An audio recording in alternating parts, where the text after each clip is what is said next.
जय श्री राधे श्याम। आज हम सफला एकादशी की कथा कहेंगे। युधिष्ठिर ने प्रश्न किया, हे जनार्दन, पौष कृष्णा एकादशी का क्या नाम है? उस दिन किस देवता की पूजा की जाती है? भगवान कहने लगे, हे धर्मराज, मैं तुम्हारे स्नेह के कारण तुमसे कहता हूँ कि एकादशी व्रत के अतिरिक्त मैं अधिक से अधिक दक्षिणा पाने वाले यज्ञ से भी प्रसन्न नहीं होता। अतः इसे अत्यंत भक्ति और श्रद्धा से युक्त होकर करें। हे राजन, अब द्वादशी युक्त पौष कृष्णा एकादशी का महत्व सुनो। इस एकादशी का नाम सफला एकादशी है। इस एकादशी के देवता श्री नारायण हैं। पूर्वक इस व्रत को करना चाहिए। जिस प्रकार नागों में शेषनाग, पक्षियों में गरुड़, सब ग्रहों में चंद्रमा, यज्ञों में अश्वमेध और देवताओं में भगवान विष्णु श्रेष्ठ हैं, उसी तरह सब व्रतों में एकादशी व्रत श्रेष्ठ है।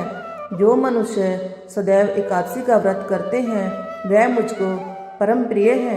इस व्रत की विधि इस प्रकार है। मेरी पूजा के हेतु ऋतु के अनुकूल फल, नारियल, नींबू, नैवेद्य आदि 16 चीज़ों से मेरी पूजा करें। रात्रि को जागरण करें। इस एकादशी के व्रत के समान यज्ञ, तीर्थ, दान, तप तथा और कोई दूसरा व्रत नहीं है। 1000 वर्ष तप करने से जो फल मिलता है उससे भी अधिक सफला एकादशी का व्रत करने से मिलता है। हे राजन, अब आप इस एकादशी की कथा सुनिए। चंपावती नगरी में एक महिषमान नाम का राजा राज्य करता था। उसके 4 पुत्र थे। उन सब में लुम्पक नाम वाला बड़ा राजपुत्र महापापी था। वह पापी सदा पर स्त्री तथा वेश्या गमन और दूसरे बुरे कर्मों में अपने पिता का धन नष्ट करता तथा सदैव ही देवता, ब्राह्मण और वैष्णवों की निंदा किया करता था। राजा को अपने बड़े पुत्र के ऐसे कुकर्मों का ज्ञान हुआ तो उसने उसे अपने राज्य से निकाल दिया। तब वह विचारने लगा कि अब मैं किधर जाऊं, क्या करूं। अंत में उसने चोरी का कर्म करने का निश्चय किया। वह दिन को वन में रहता और रात्रि को अपने पिता की नगरी में चोरी करता तथा प्रजा को तंग करने और उन्हें मारने का कुकर्म भी करता। कुछ समय पश्चात सारी नगरी भयभीत हो गई। वह वन में रहकर पशु आदि मारकर खा जाता। जनता के लोग और राज्य कर्मचारी उसको इन कुकर्मों के कारण पकड़कर भी राजा के भय से छोड़ देते। वन में एक अत्यंत प्राचीन विशाल पीपल का वृक्ष था। उसी वृक्ष के नीचे वह महापापी लुम्पक रहा करता था। इस वन को लोग देवताओं का क्रीड़ा स्थल मानते थे।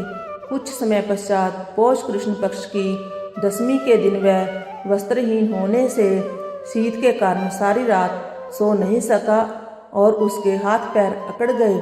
वह रात्रि उसने बड़ी कठिनाई से व्यतीत की और सूर्योदय होने से पूर्व मूर्छित हो गया।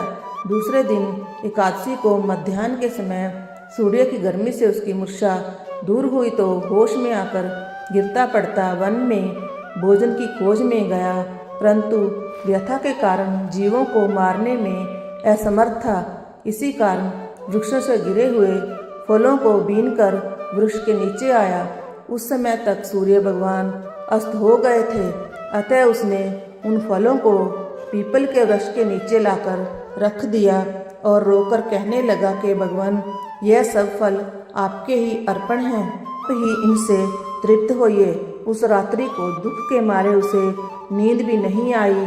इस उपवास तथा जागरण से भगवान अत्यंत प्रसन्न हुए और उसके सब पाप नष्ट हो गए।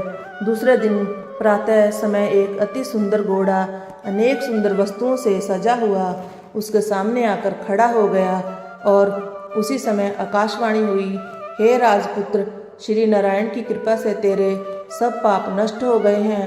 अब तू अपने पिता के पास जाकर राज्य प्राप्त कर।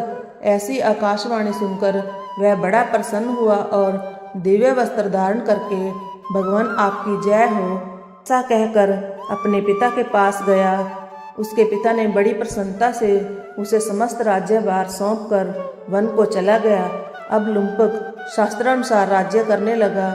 उसके स्त्री, पुत्र आदि सारा कुटुंब ही नारायण का परम भक्त हो गया तथा वृद्ध होने पर वह भी अपने पुत्र को राज्य का कार्य सौंपकर तपस्या करने के लिए वन में चला गया और अंत समय में वैकुंठ को प्राप्त हुआ। अतः जो मनुष्य भक्तिपूर्वक सफला एकादशी का व्रत करते हैं उनको अंत में मुक्ति मिलती है। जो मनुष्य इस सफला एकादशी का व्रत नहीं करते वे पूंछ और सींग से रहित पशु के समान हैं। इस सफला एकादशी के महात्म्य के पढ़ने अथवा श्रवण करने से मनुष्य को अश्वमेध यज्ञ का फल प्राप्त होता है। इस प्रकार एकादशी महात्म्य का 3रा अध्याय समाप्त हुआ। जय जय श्री राधेश्याम। ऐसी ही बहुत सारी वीडियोस देखने के लिए चैनल को सब्सक्राइब करें और वीडियोस को लाइक करें।